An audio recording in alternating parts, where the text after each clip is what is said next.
다 함께 일어나셔서 찬송가 53장으로 하나님 앞에 찬양 올려드리도록 하겠습니다.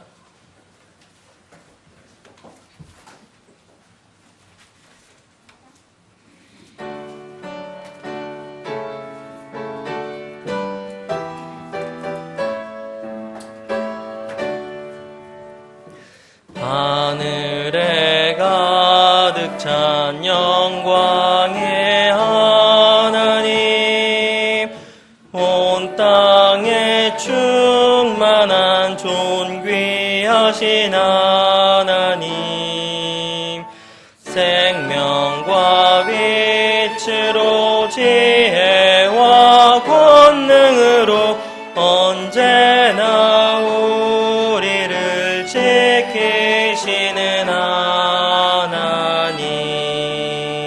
성부와 성자와 성령 구원의 하나님, 우리 예배를 받아주시옵소서.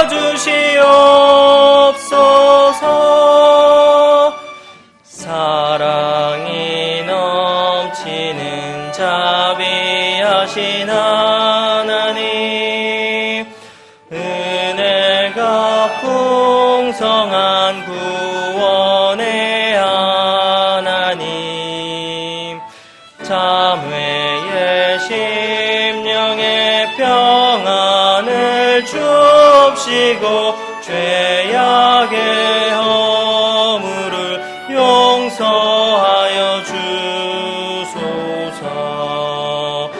찬송과 영광과 생명 구원의 하나님, 우리 예배를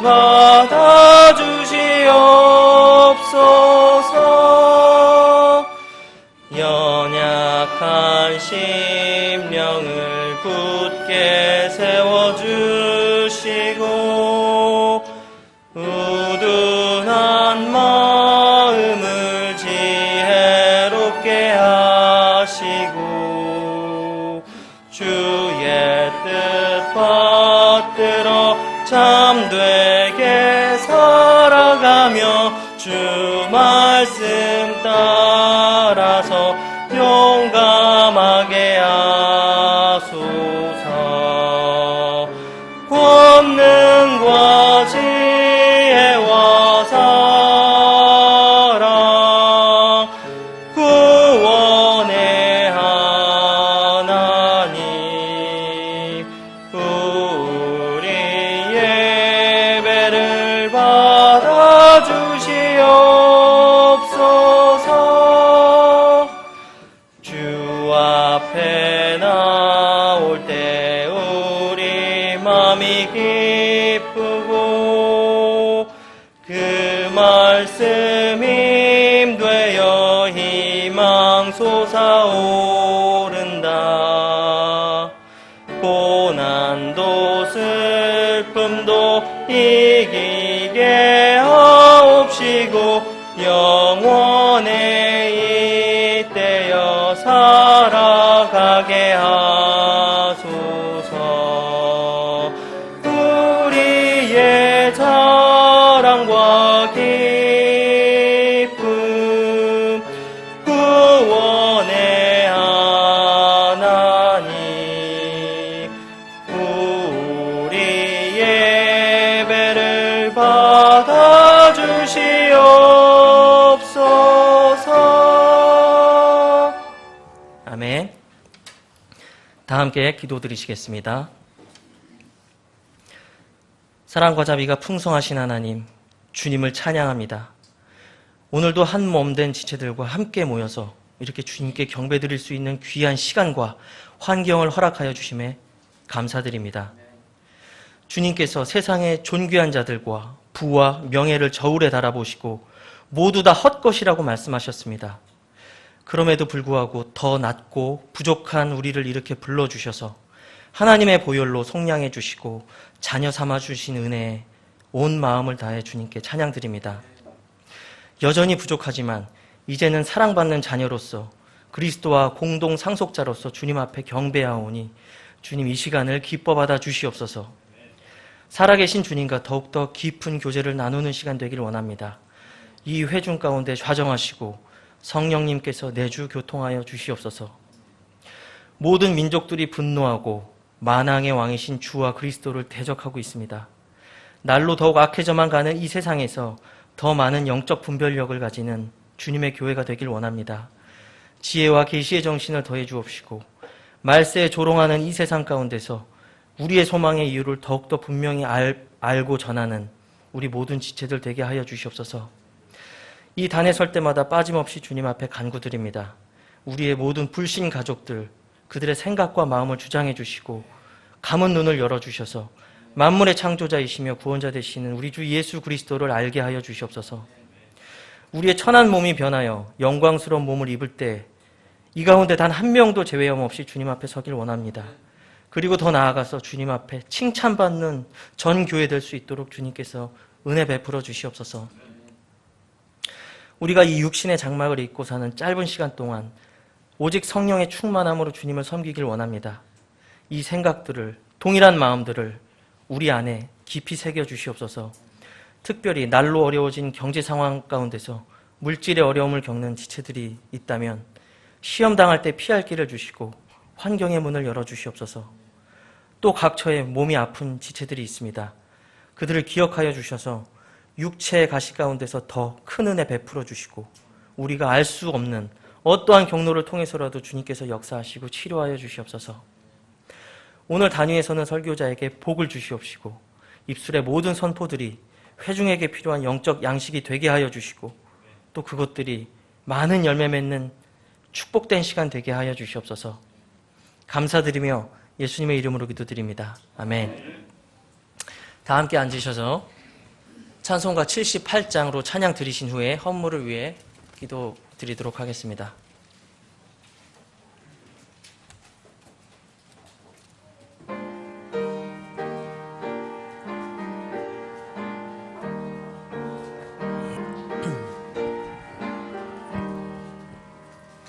참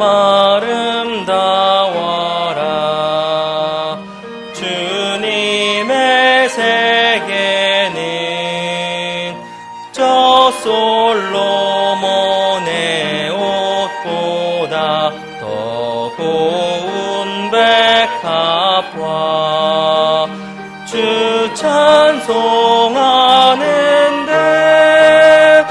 저 맑은 새소리 내 아버지의 지으신 그 솜씨 깊도다.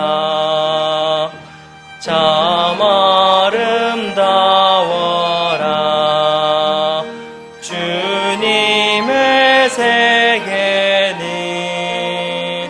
저 아침에 와 저녁 놀 밤하늘 빛난 별 망망한 바다와 늘 푸른 봉우리 다 주 하나님 영광을 날 드러내도다. 참 아름다워라 주님의 세계는 저 산에 부는 바람과 잔잔한 시냇물 그 소리 가운데 주 음성 들리니 주 하나님의 큰 뜻을 내 알 듯하도다.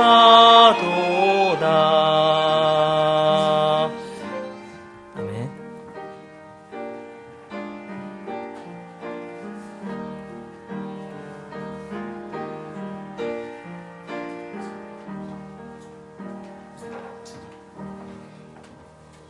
다 함께 드려진 헌물을 위해 기도드리도록 하겠습니다. 아버지 하나님, 전능하신 주께서 창조하신 공간과 시간 속에서 이 시간 건강한 몸으로 주님께 예배드릴 수 있는 특권을 주셔서 감사드립니다. 또한 지체와 연합하여 그리스도의 몸된 우리 교회를 섬길 수 있는 은혜 허락하여 주셔서 감사드립니다. 우리의 보물이 있는 곳에 우리의 마음이 있음을 알고 그것들을 영원한 하늘에 쌓는 복을 허락하여 주시옵소서. 한 주간 세상 속에서 살면서 얻은 물질을 감사함으로 먼저 주께 드립니다. 아버지 하나님, 드린 이 물질이 사용될 때 주님의 뜻이 온전히 이루어지기를 소망합니다. 성경 번역 사역과 인터넷을 통한 미디어 선교 사역, 어린 혼들을 양육하여 이 마지막 때에 잃어버린 혼들을 구해내는 주님의 강한 군사로 성장케 하는 일, 선교사 지원 사역 등 약한 우리에게 맡겨주신 많은 일들을 잘 감당할 수 있는 능력을 주시옵소서.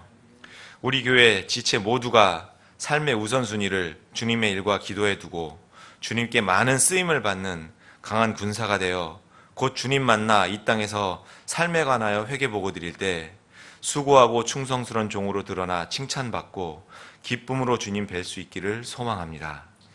예배 중 말씀을 대언하는 설교자에게 능력 주셔서 주님의 뜻이 온전히 선포케 하여 주시고 말씀을 받은 자들의 마음이 옥토가 되게 해주셔서 말씀이 그 마음밭에 잘 심겨 자랄 수 있도록 은혜 내려 주시옵소서. 그리하여 세상에 나아가 사는 동안 모든 일에서 말씀에 순종하여 주님 만날 때 행한 일의 보상을 풍성히 받게 되기를 간절히 소망합니다. 예배의 처음과 끝까지 이 예배 중에 함께 하시는 주님을 찬양하오며 다시 오실 거룩하신 주 예수 그리스도의 존귀하신 이름으로 기도드립니다. 아멘.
하나님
네, 2017년 1월 22일자 교회 소식 함께 보시도록 하겠습니다.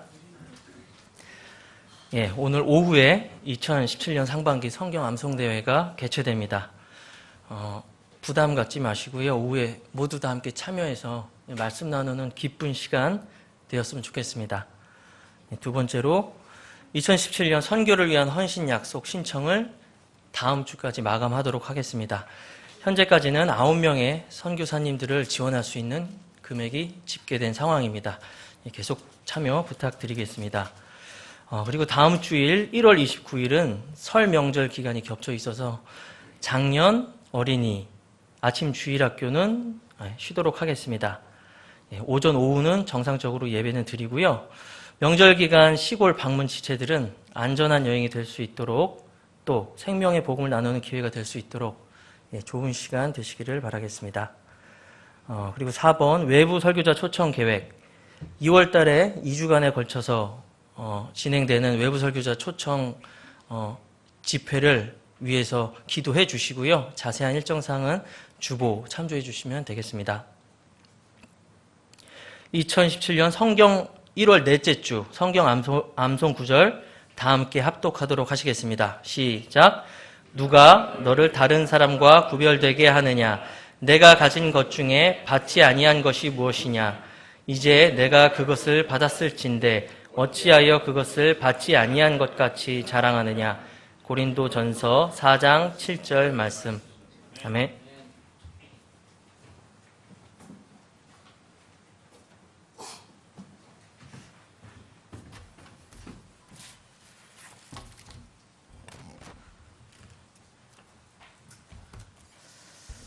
지금 광고 드린 대로 우리가 현재 선교사님을 20분을 지원을 하고 있어요. 그런데 9명의 선교사님을 지원할 수 있는 금액이 집계가 됐습니다. 이제 한 주 남아서 기도하시고 여러분이 마음의 평안이 오는 대로 이렇게 지원해 주시면 좋겠습니다. 2월 5일 다음 주는 명절이니까 여러분들이 또 많이 안 오실 수도 있어요. 시골 가시는 분들. 그 다음 주에 바로 이어서 마이클 진저 선교사님 가족, 인천국제침례교회 마이클 진저 선교사님 가족이 옵니다. 그러니까 여러분들 위해 기도해 주시고, 그 다음 주에는 네팔에서 고생하시는 그 한수연 선교사님 가족이 옵니다. 그래서 우리 그 설교자를 위해서 특별히 여러분들의 기도를 부탁을 드립니다.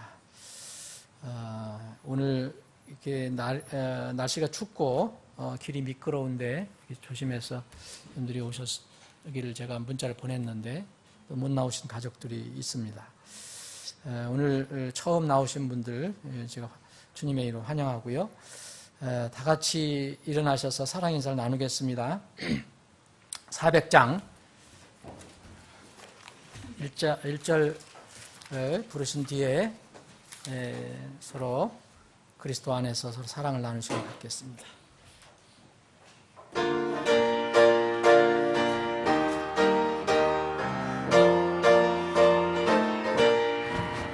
주의 진리 위에 십자가 군기 하늘 높이 쳐들고 주의 군사 되어 용맹스럽게 찬송하며 나가세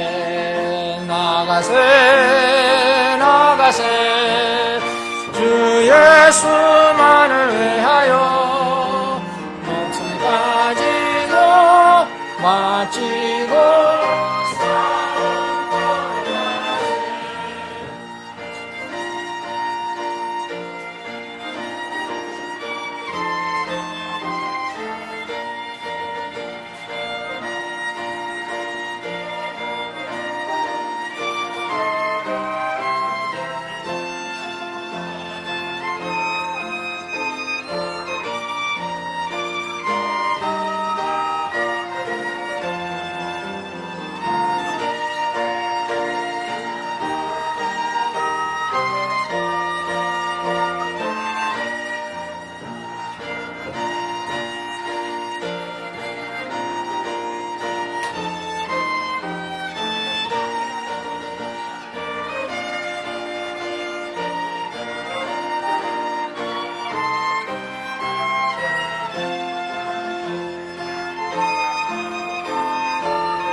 원수들은 이미 예수의 손에 하나 없이 패하고 그의 군기만이 영광스럽게 온 우리에 빛나네.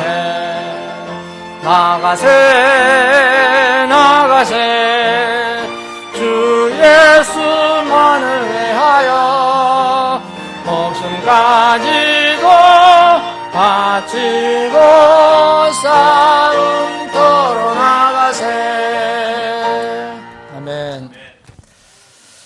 늘 그러하지만 오늘 아침에는 또 이렇게 찬양대 찬양이 참 감동이 되었습니다.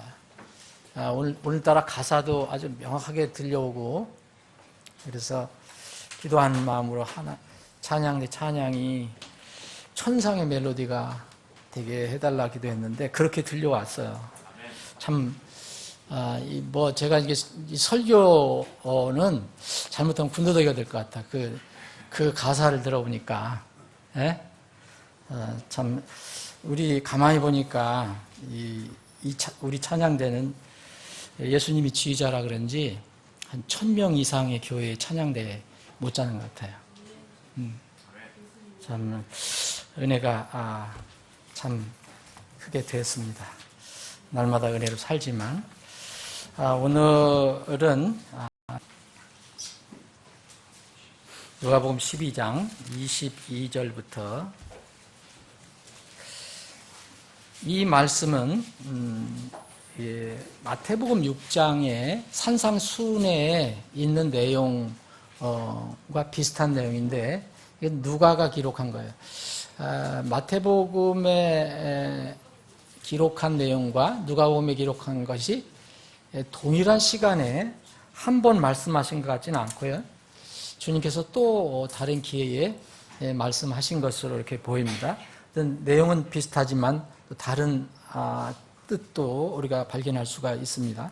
누가복음 12장 22절부터 제가 쭉 읽으면서 좀 길긴 하지만 쭉 읽고 여러분들과 같이 읽을 부분만 말씀을 드리겠습니다. 자, 제가 빠른 속도로 읽습니다. 여러분, 22절. 또 그분께서 자기 제자들에게 이르시되 그러므로 내가 너희에게 이르노니 너희 생명을 위해 무엇을 먹을까 몸을 위해 무엇을 입을까 염려하지 말라. 생명이 음식보다 소중하며 몸이 옷보다 소중하니라. 까마귀들을 생각해보라. 그것들이 씨 뿌리지도 아니하고 거두지도 아니하고 창고나 곡간도 갖고 있지 아니하되 하나님께서 그것들을 먹이시나니 하물며 너희는 그 날짐승보다 얼마나 더 나으냐. 또 너희 중에 누가 염려함으로 자기 키에 1큐빗을 더할 수 있겠느냐. 그런즉 너희가 가장 작은 그 일도 능히 행하지 못하거든 어찌하여 다른 일들을 염려하느냐. 백합들이 어떻게 자라는가 깊이 생각해보라. 그것들이 수고도 아니하고 길쌈도 아니하느니라. 그러나 내가 너희에게 이르노니 자기의 모든 영광 중에 있던 솔로몬이 이것들 중 하나와 같이 차려입지 못하였느니라. 그런즉 오늘 들에 있다가 내일 아궁이에 던져질 뿔도 너희 하나님께서 이렇게 입히시거든. 오 너의 믿음이 적은 자들아. 하물며 너희는 얼마나 더 잘 입히시겠느냐. 너희는 무엇을 먹을까 무엇을 마실까 구하지 말며 마음에 의심하지도 말라. 이 모든 것은 세상 민족들이 구하나니 너희 아버지께서는 이것들이 너희에게 필요한 줄 아시느니라. 오히려 너희는 하나님의 왕국을 구하라. 그리하면 이 모든 것을 너희에게 더하시리라. 32절은 여러분들과 제가 함께 읽겠습니다. 32절 시작. 적은 약물이여 두려워하지 말라. 너희 아버지께서 그 왕국을 너희에게 주시기를 참으로 기뻐하시느니라. 제가 두 구절 더 읽겠습니다. 너희가 가진 것을 팔아 구제하여 너희 자신을 위하여 낡지 않는 가방 들고 하늘들에서 없어지지 않는 보물을 예비하라. 거기서는 도둑도 가까이 하지 못하고 좀도 먹지 못하니라. 너희 보물이 있는 곳에 거기에 너희 마음도 있으리라. 아멘. 아버지 하나님, 오늘도 저희들에게 이렇게 하나님을 예배할 수 있는 기회와 특권을 그리고 장소를 허락해 주심을 감사합니다. 지금 이 시간에도 주님을 찬양하고 경배하고 싶어도 그렇게 할 수 없는 그런 상황과 조건 속에 사는 하나님의 백성들이 있습니다. 주님, 우리에게는 이렇게 자유와 평안을 주셔서 마음껏 주님을 예배할 수 있게 하시니 감사합니다. 아버지 하나님, 이 시간에 또 생명의 양식을 주심을 감사합니다. 주님, 이 말씀의 주인은 주님이시고 또 선포하는 분도 주님이 되시기를 원합니다. 다만 인간의 부족한 대언자가 말씀을 전하는 것뿐입니다. 주님, 지금 이 시간 우리 사랑하는 지체들 마음을 주님께서 주장해 주시고 필요한 생명의 말씀이라면 성령님을 통해서 강에게 직접 선포해 주시옵소서. 거룩하신 예수님의 이름으로 기도합니다. 아멘. 오늘 그 설교 제목은 32절입니다. 적은 약물이요 두려워하지 말라. 우리는 흔히 양이 적을 때나 상대방이 우리보다 이렇게 세력이 크거나 그럴 때는 위축이 됩니다. 그리고 때로는 두려워하는 마음도 갖게 됩니다. 전쟁을 할 때 군사가 적으면 수가 많은 그런 적을 두려워할 수밖에 없습니다. 영적인 면에서도 그러한 경우가 있습니다. 함께하는 사람의 수가 적으면 우리가 때로는 두려워하는 마음이 듭니다. 비록 우리의 성정으로는 그렇게 생각이 되어요. 우리가 믿음 생활을 같이 하고 하늘에 하나님의 나라를 향해서 같이 나가지만 많지 않으면, 같이 힘을 먹을 사람이 많지 않으면 때로는 외롭고 두려워하는 마음이 들 때가 있습니다. 그건 우리의 성정이 그러합니다. 그러나 인류 역사를 주관하신 하나님은 성경을 아무리 뒤져봐도 수와 양, 이것은 주님이 별로 관심이 없다는 것을 우리가 알게 됩니다. 그렇게 중요시 여기지 않으세요. 우리가 모든 사람이 구원을 받기를 원하지만 하나님은 디모전서 2장 4절에 보면 그분은 모든 사람이 구원을 받기를 원하신다. 원하시고 또 진리하는 데 이르기를 원하신다. 이렇게 하셨지만 또 성경 다른 말씀을 보면 구원받은 사람이 적습니다. 많지 않습니다. 하나님은 어떤 수와 양을 중시하지 않는 것이 분명합니다. 물론 많으면 더 좋지요. 이스라엘을 하나님께서 많은 민족 중에서 택하실 때 여러분 이스라엘을 왜 택하셨다고 생각하십니까? 그 하나님의 주권이지만 왜 많은 민족 중에서 아브라함, 그 갈대 우르 지방에 살고 있는 그 이교도 였던 그 아브라함을 왜 부르셔서 새로운 민족을 세우셨습니까? 뭘 하셨냐면 신명기 7장 6절로 7절에 보면 수가 적기 때문에 택하셨다고 말씀하십니다. 이스라엘 민족이 수가 적기 때문에 내가 너희들 택했다. 그러면 지금 이 시대에 주님께서 주님의 몸된 교회를 향한 관심은 무엇일까?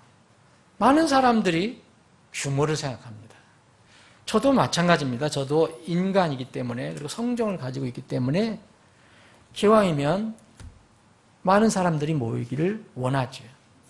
오늘 같은 날 많은 가족들이 안 나와서 비었잖아요. 그러면은 마음이 편치 않습니다. 근데 주님은 그거에 신경을 안 쓰신다는 것을 성경을 통해서 우리가 알 수 있습니다. 여러분, 부활하신 주님께서 당시에 소아시아 7교회에 각 그 천사들, 각 교회의 천사라면은 그 목회자를 얘기하는 거죠. 감독을 얘기하는 거죠. 그 감독들에게, 천사에게 계시를 주셨어요. 소아시아 7교회에 대해서 주신 계시가 요한계시록 2장 3장에 기록이 되어 있습니다. 그런데 주님의 관심은 여러분 잘 읽어보시면 이거 7개 교회, 7개의 에베소 교회에서부터 마지막 라오디게아 교회까지 7개 교회를 쭉 읽어보세요.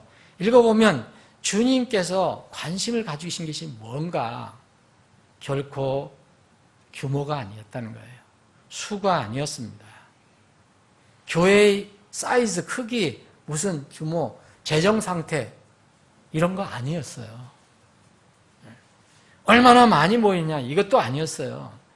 오직 주님의 관심은요, 영적인 상태였어요.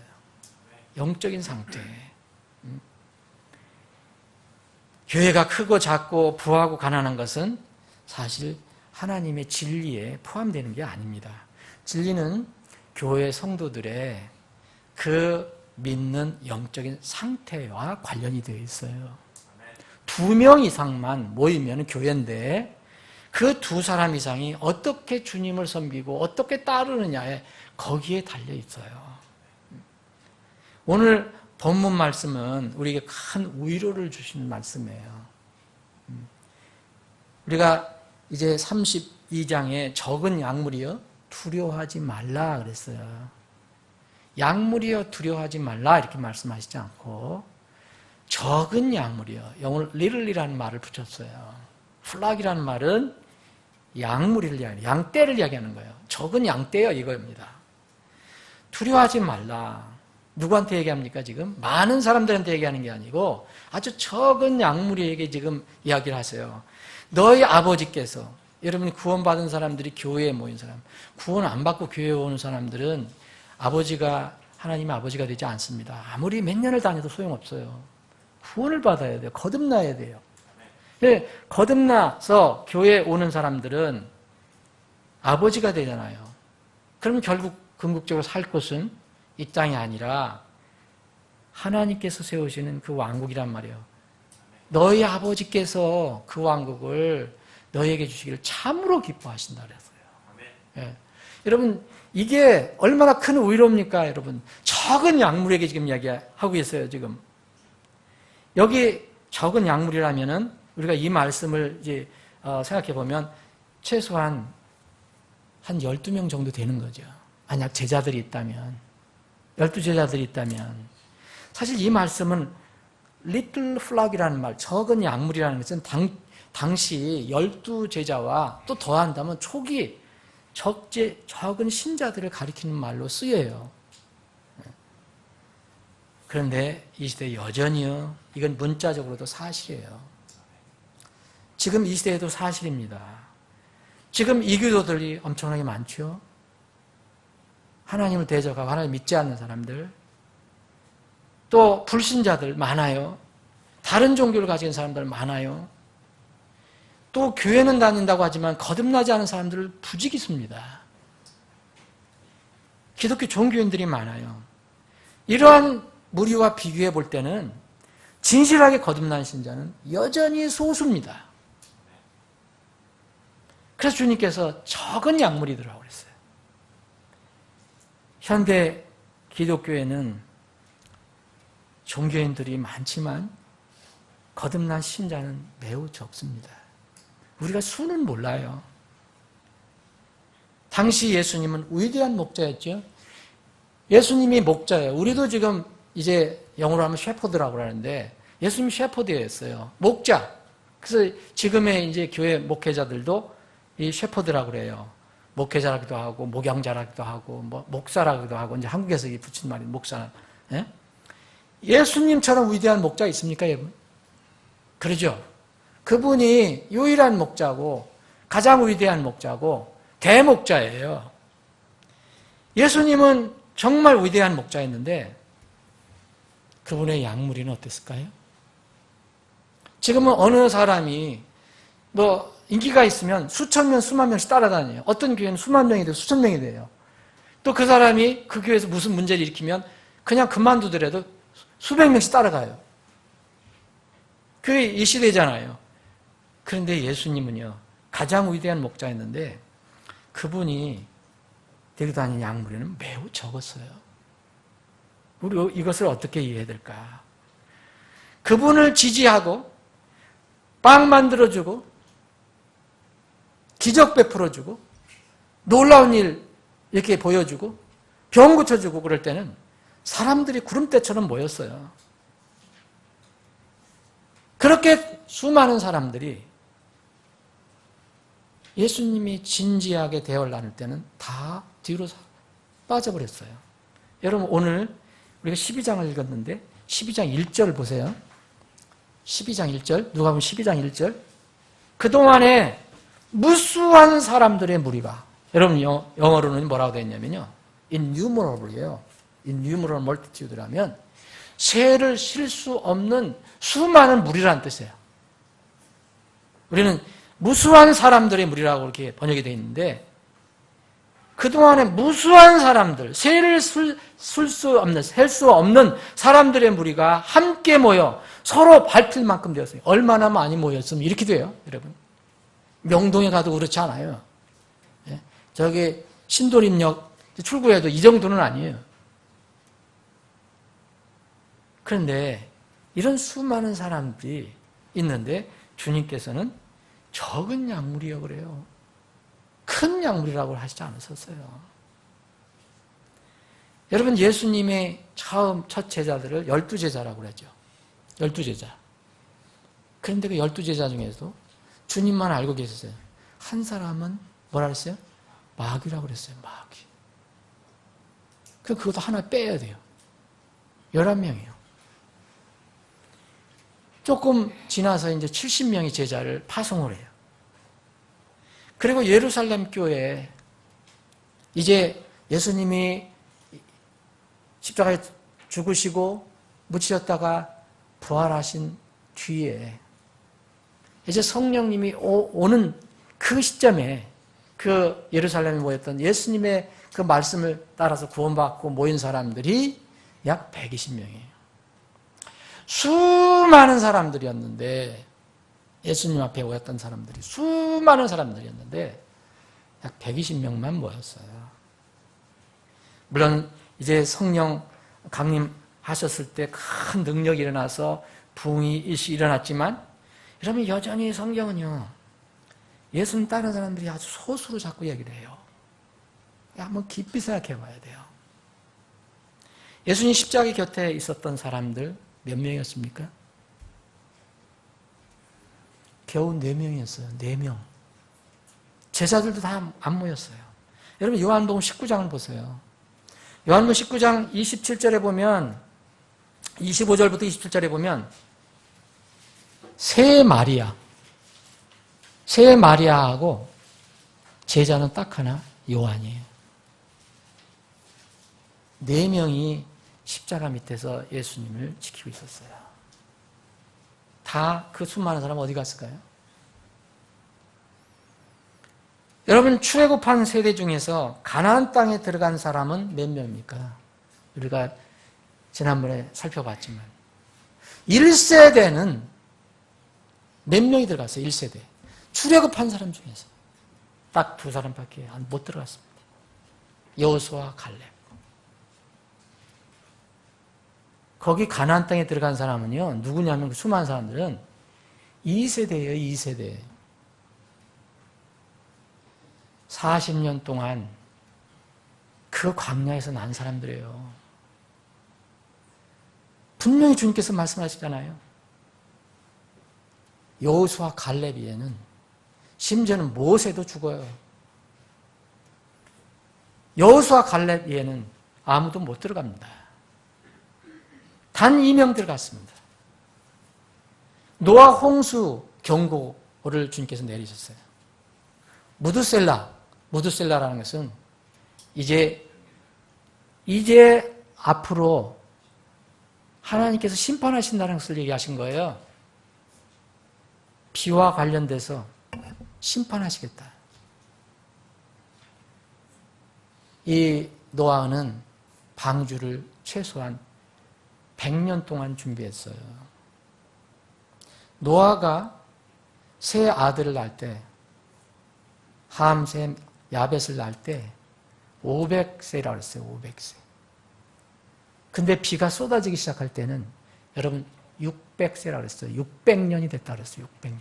그럼 100년 동안 이 모세는요, 이 노아는 이것을 선포하고, 하나님께서 노아를 세우신 게 그거잖아요.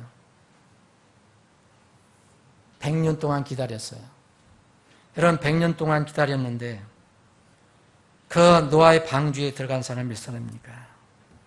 8명이에요. 8명. 소돔과 고모라에는 수많은 사람들이 살았어요. 엄청난 사람들이 살았습니다. 최고로 번영한 그때 당시 도시였어요. 그런데 구원받은 사람은 4명이에요. 불과 유황 비를 피한 사람은 4명이에요. 그 중에서도 1명은 탈락이요. 중간에. 소금기둥으로 바뀌었어요. 요한계시록 3장을 보면 이 소아시아 7교회에 관한 예수님의 계시가 나오는데, 여기 3장을 보면 사대에 있는 교회 그랬어요. 사대에 있는 교회. 이게 5번째 교회인데요. 이 사대에 있는 교회 천사에게 편지하라. 하나님의 7명과 7뼈를 가진 이가 이것들을 말하노라. 내가 내 행위를 아노니 내가 살아있다는 이름을 가지고 있으나 죽었도다. 이게 이 시대의 교회의 아주 전형적인 모형이거든요. 이름은 가지고 있어요. 그런데 죽었다고 얘기해요. 그래서 주님께서 이렇게 말씀하십니다. 깨어서 남아있으나 죽으려 하는 것들을 강하게 하라. 내가 하나님 앞에서 내 행위의 완전함을 찾지 못하였나니 그러므로 내가 어떻게 받았고 들었는지 기억하고 굳게 붙잡아 회개하라. 그런즉 만일 내가 깨어 있지 아니하면 내가 도둑같이 내게 이르러니 내가 어느 시각에 내게 이를지 내가 알지 못하느니라. 4절 보면 교회가 전체에 이랬어요. 명목만 가지고 있었죠. 명목만 있는 교회예요. 정말 진실로 생명이 있는 사람들이 얼마나 모였는지 모르지만 4절에 보면 사대에도 그래요. 사대에도. 예? 여기 사대에도 자기 옷을 더럽히지 아니한 이런 있어요. 많은 사람인가요? 몇 이름이에요. 몇 이름. 영어로 a few names를 그랬어요. 몇 이름. 몇 이름만. 몇 이름이 4개 있어. 그들이 흰옷을 입고 나와 함께 걸으리니 그들은 합당한 자들이니라. 이거 이외에도 여러분들이 얼마든지 우리가 이 예수님의 마음, 하나님의 마음을 알 수가 있어요. 하나님, 예수님은 절대 규모가 아니에요. 겉으로 명목상에 그 보이는 것이 아닙니다. 속이 어떠냐 이렇게 얘기해요. 같은 이 7 교회 중에서 하나님께서 이렇게 칭찬한 교회가 있었어요. 칭찬한 교회는 빌라델피아 교회인데요. 빌라델피아 교회는 뭐라고 하셨느냐면 이 3장 8절에 보면 내가 내 행위를 아노라 보라 내가 내 앞에 열린 문을 두었으니 아무도 닫지 못하리라. 내가 적은 힘을 가지고도 내 말을 지키며. 그럼 적은 힘이 뭘까요? 여러분들 이 교회는 몇 명을 모였는지 모르지만 수가 많은 게 아니에요. 우리가 무슨 일을 하면은 자 힘 모이기가 어렵잖아요. 그런데 예수님께서는 부활하신 예수님께서는 이렇게 했어요. 빌라델피아 교회. 내가 적은 힘을 가지고도 그랬어요. 적은 힘을 가지고도 내 말을 지키며 내 이름을 부인하지 않았다. 예수님은 이걸 기뻐하시는 거예요. 지금 이 시대의 세상 보세요. 이름은 예수님 믿는다고 하지만 이름은 하나님 얘기하지만 예수님이 가르쳐주신 거 하나님 가르쳐주신 거 믿습니까? 여러분 안 믿는 거 너무 많아요. 정말 안 믿는 거 너무 많습니다. 많은 교회들이 많은 사역자들이 저 같은 목회자들이 주님의 말씀 편에 서는 대신 세상 편에 서고 있어요. 많은 일반 교인들이 잘 몰라요. 하나님의 이름을 내세움으로 많은 사람들이 그 사람들 항상 하나님 이름을 내세우지요. 그러니까 모릅니다. 아는 사람도 눈 감아줘요. 여러분 성경 문제 우리가 잘 알죠? 모든 성경이 다 똑같다고 볼 수가 있습니까? 그럼 완전히 틀린 성경은 어떻게 하나님께서 똑같이 주셨다고 말씀하십니까? 어떤 데는 행위로 구원받는다고, 어떤 데는 은혜로 구원받는다고, 어떤 게 진짜 하나님입니까? 성경은 다 똑같은 게 아니에요. 하나님께서 보존해 준 성경이 있어요.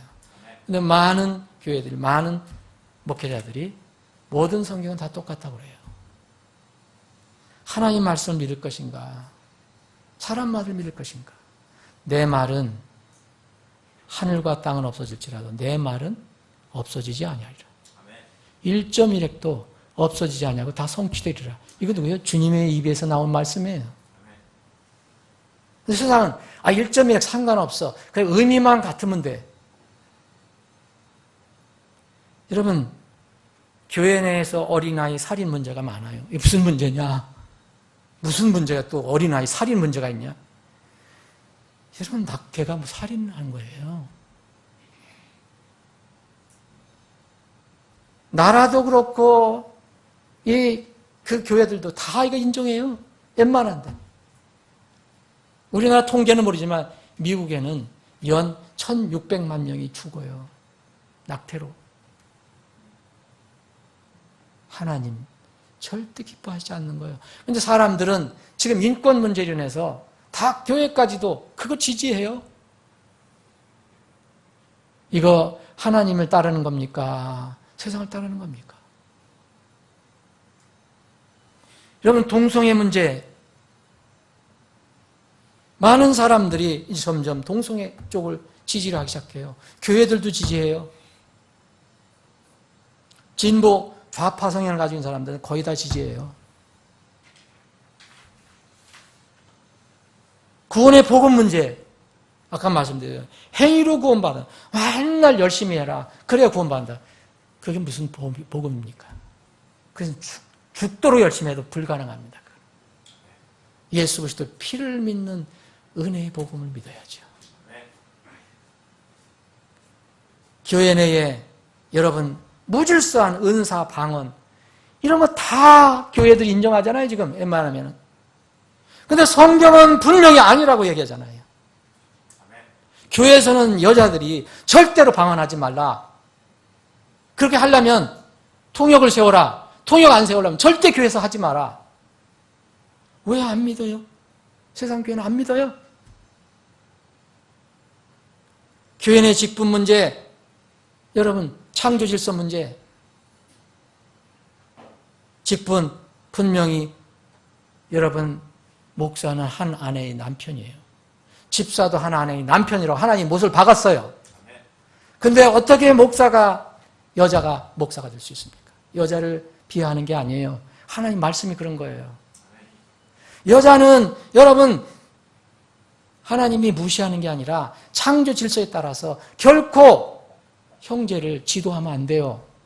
그런데 어떻게 여자 목사가 어떻게 할 겁니까? 다 형제들 모아놓고 가르치고 이야기하잖아요. 설교하잖아요. 디모데전서 2장 한번 보겠습니다. 디모데전서 2장. 우리가 하나님을 따르는 것이냐, 세상을 따르는 것이냐, 항상 이게 문제예요. 여러분 이 말씀 듣고 또 나가면 금방 세상에 동화돼요. 그렇게 되니까. 그냥 말씀을 보면 말씀은 안 없어지거든요. 자, 디모데전서 2장 9절 보면 또한 이런 식으로 여자들도 단정한 옷으로 자기를 꾸미되 얌전하게 맑은 정신으로 하고 장식한 머리나 금이나 진주나 값비싼 옷으로 하지 말고 오직 하나님 성품을 고백하는 여자들에게 합당한 선한 행위로 하기를 원하노라. 자매들에게는 그런 외모로 어떻게 외모를 내냐, 무슨 옷을 입고 어떻게 외모를 갖고 와야 될 거냐, 이것도 성경에 정리가 되어 있어요. 물론 남자는 죄라는 게 아닙니다. 예?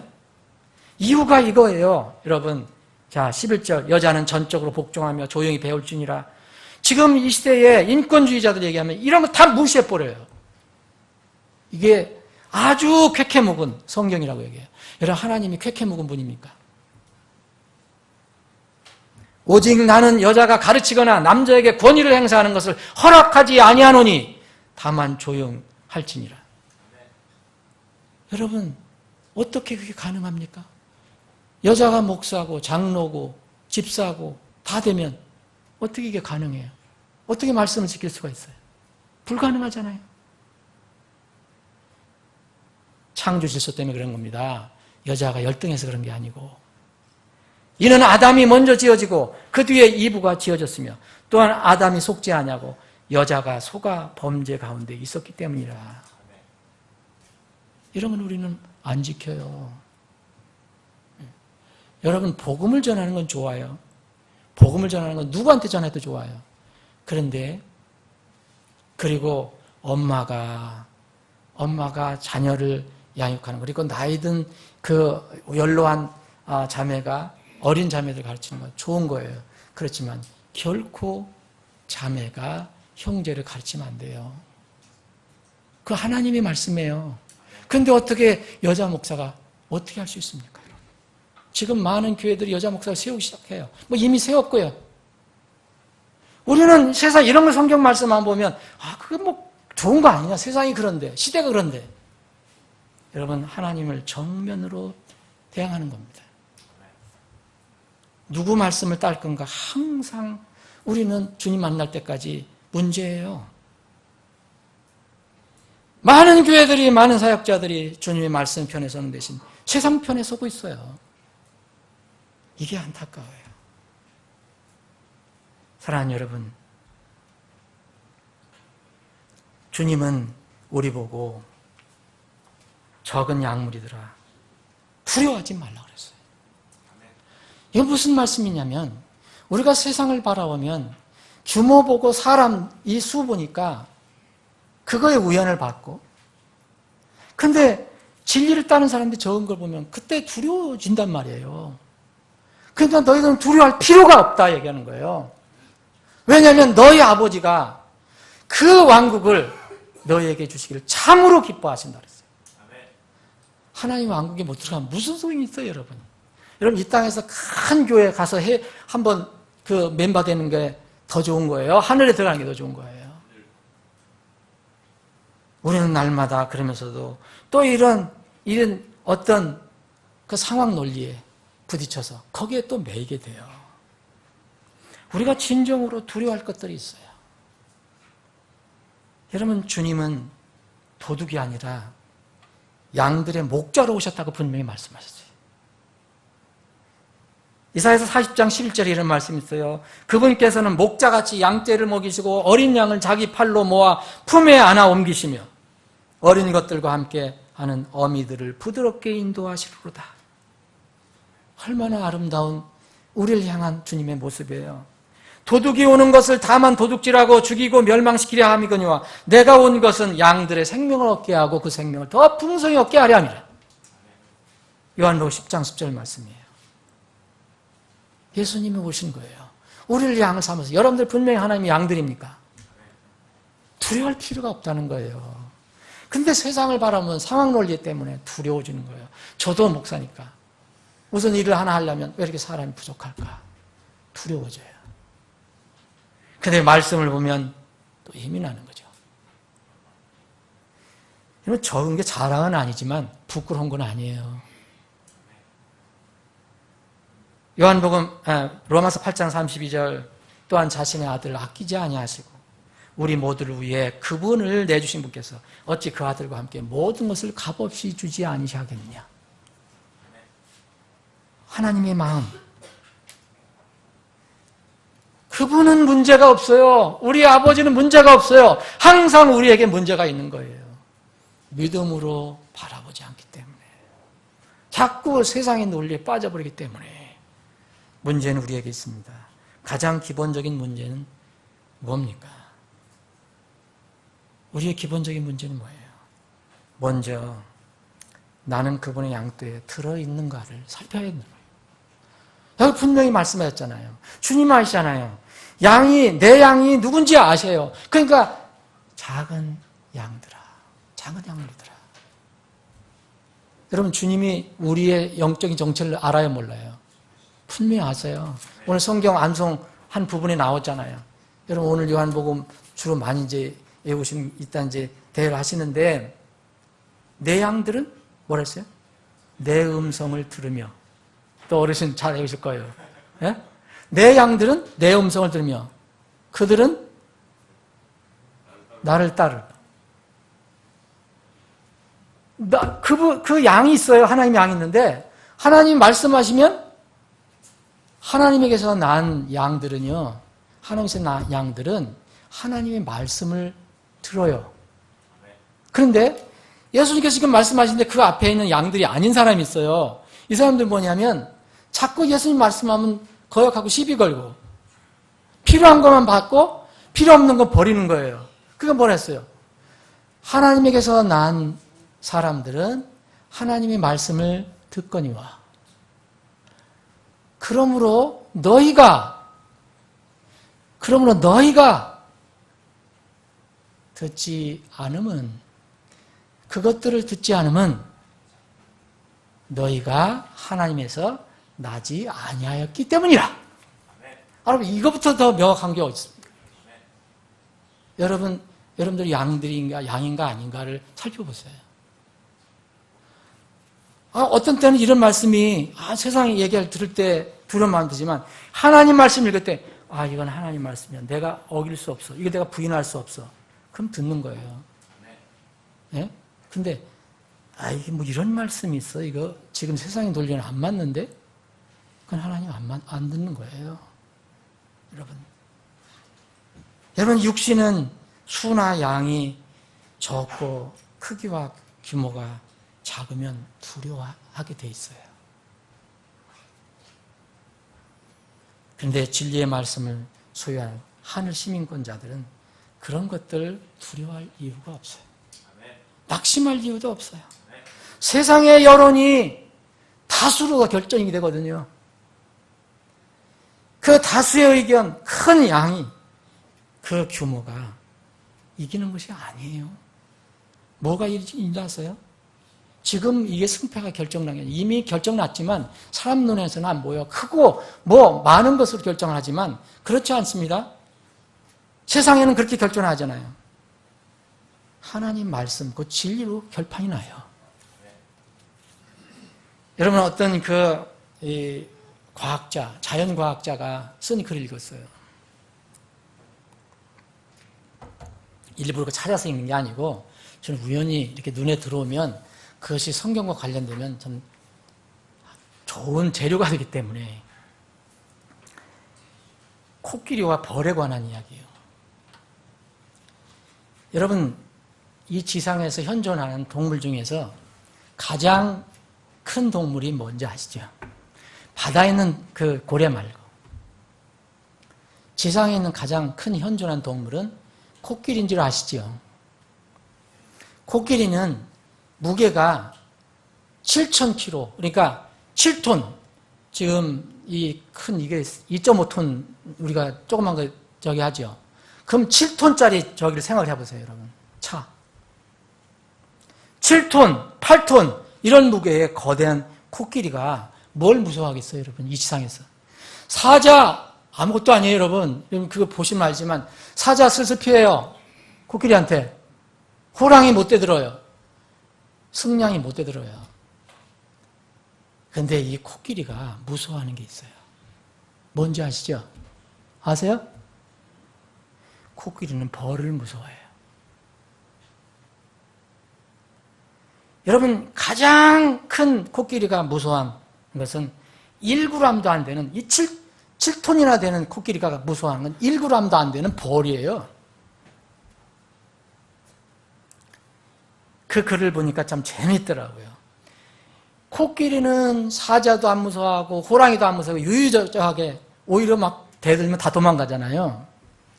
그런데 코끼리가 벌에게 쏘이기만 하면 난리를 피워요. 그것도 벌이 어떻게 아는지 여러분 보면 그 거죽이 굉장히 깊으니까 그 벌 쏘아도 아무 소용이 없겠다 생각하잖아요. 그런데 묘하게 벌은 또 코끼리의 콧잔등을 찔러요. 그러면 콧잔등이 한번 찔리면 난리를 피운다. 난 보진 못했어요. 이 글을 보니까. 난리에 난리. 너무 아프니까. 그래서 여러분 지금 아프리카나 인도 같은 데는 코끼리가 많잖아요. 그래서 이거 서식처가 파괴돼갖고 먹을 곳을 사람들이 다 파괴시켜버리니까 이게 먹을 곳이 없으니까 자꾸 민가로 내려오는 거예요.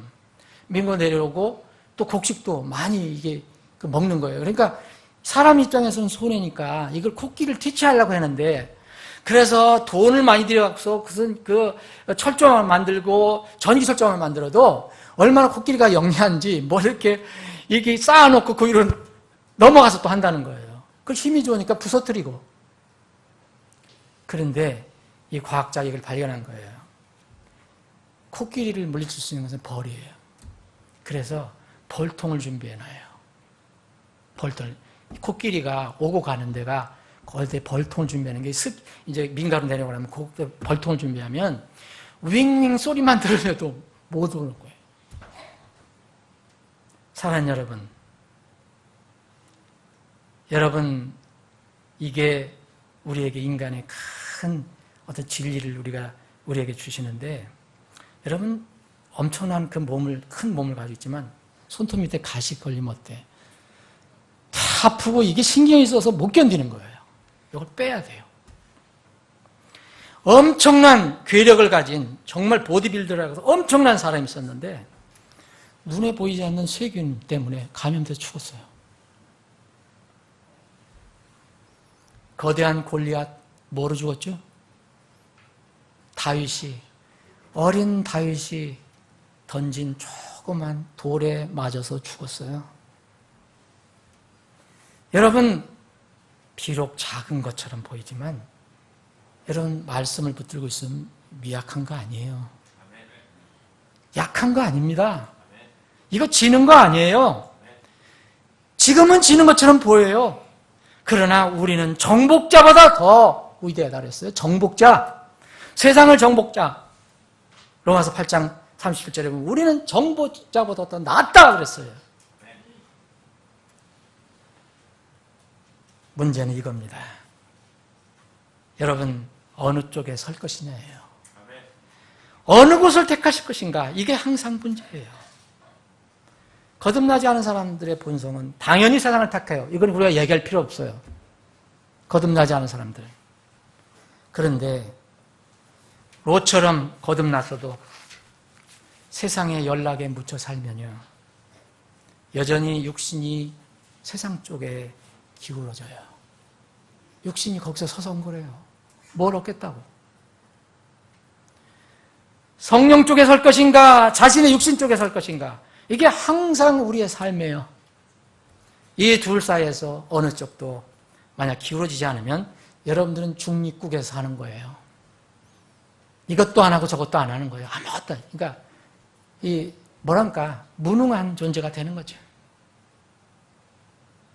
갈라디아서 6장 17절에 보면 육신은 성령을 대적하여 욕심을 부리고 성령은 육신을 대적하나니 이 둘이 서로 반대가 되므로 너희가 원하는 것을 등이 하지 못하느니라. 여러분, 이스라엘의 대적은 항상 큰 무리였어요. 항상 큰 군대였어요. 역대하 14장 9절에 보니까 이스라엘을 쳐들어온 적이 있었는데 이디오피아의 사람 세라가 유다 왕 아사를 치려고 왔어요. 근데 무려 군사가 100만 명이에요. 지금 이 시대에도 21세기에도 100만 명이 되는 그런 군대를 가지고 있는데 드물어요. 우리나라도 지금 50만인가 60만이에요. 병거 300개를 가지고 올라왔어요. 근데 하나님은 이스라엘의 편입니다. 작은 양무리에 주님이 계세요. 주님은 우리를 떠받쳐 주세요. 시편 기자는 이렇게 이야기합니다. 시편 3편 5절로 6절. 주께서 나를 떠받쳐 주심으로 내가 누워 잠이 들고 또 깨었도다. 수만의 백성이 나를 에워싸고 대적한다 해도 내가 그들을 무서워하지 아니하리로다. 8절에 보면 구원은 주께 속하였으니 주의 복이 주의 백성 위에 있나이다. 말씀을 정리하겠습니다. 여러분, 예수님께서 하신 말씀 중에서 여러분 좁은 문, 넓은 문 기억하시죠? 마태복음 7장 13절, 14절에 있는 말씀이에요. 너희는 뭐라 했어요? 작은 양무리들에게 얘기하는 거예요. 너희는 좁은 문으로 들어가라. 멸망으로 인도하는 문은 넓고 그 길이 넓어 들어가는 자가 많으나 그랬어요. 들어갔다고 그랬어요. 그러나 생명으로 인도하는 문은 좁고 그 길이 좁아 아예 찾는 자도 적으니라. 아예라는 말은 제가 붙인 겁니다. 자, 앞에 넓은 문, 넓은 길은 들어가는 자가 수없이 많아요. 그런데 좁은 길은 아예 찾는 자가 적다고 그랬어요. 들어가는 자를 얘기하는 게 아닙니다. 찾는 자가 적다고 그랬어요. 이게 진리를 따를 것이냐, 세상을 따를 것이냐의 문제예요. 사랑하는 여러분, 상황 논리, 상대성에 빠지지 말아요. 많은 사람들이 이 논리에 빠져서 구원받지 못하고 거듭나지 못하고 또 구원받은 사람도 이 논리에 빠져서 롯과 같이 살아요. 우리는 우리를 지켜주시고 인도하시는 분명 주님이 계시고 그분의 말씀이 있습니다. 적은 약물이야. 두려워하지 말라. 너희 아버지께서 그 왕국을 너희에게 주시기를 참으로 기뻐하시느니라. 이런 복이 여러분과 저에게 있기를 바랍니다. 기도하시겠습니다.